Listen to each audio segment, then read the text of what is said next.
iostudy.net.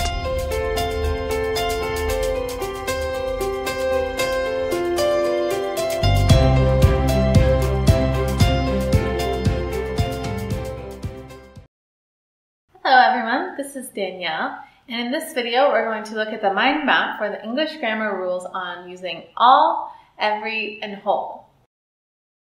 So as you can see here, we will talk about three things, which are all, every, and whole.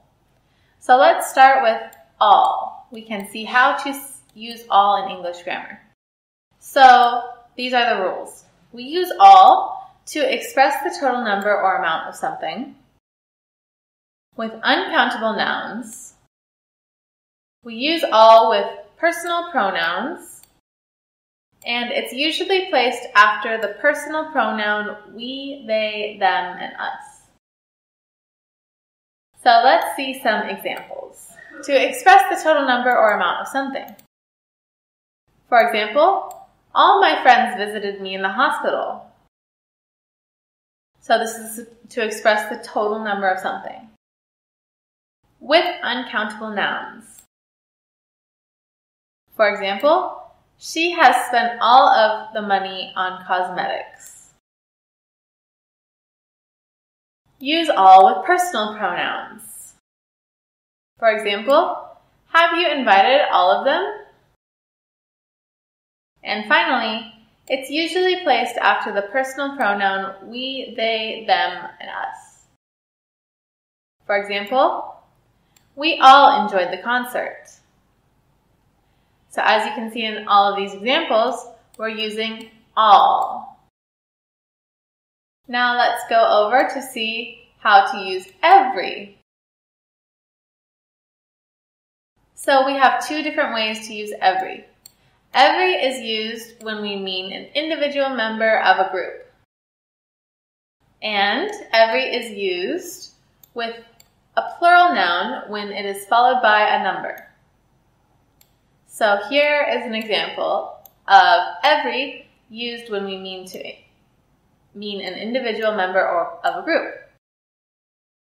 So for example, we have sent the invitation to every business partner. And every is used with plural noun when it is followed by a number. For example, I visit my mother every 2 months. So this is followed by a number. Finally, let's look at the examples for whole. So whole, we use the whole of with singular countable nouns. For example, she lived in the same house for her whole life. So as you can see, this is a countable noun.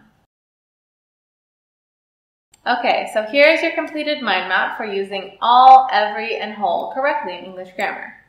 So you can always come back to this, or if you feel like you're finished with the mind map, you can go ahead and go to the outline for more information. So here's the outline for all, every, and whole. You can find further information and explanations here, and more examples of sentences. So once you read through the outline, you can go ahead and click here to find the test. Then you can take the test to see how much you know. And in the next video, we will take the test together. So thanks for joining me in this video where we learned about the English grammar rules for all, every, and whole by looking at the mind map and the outline.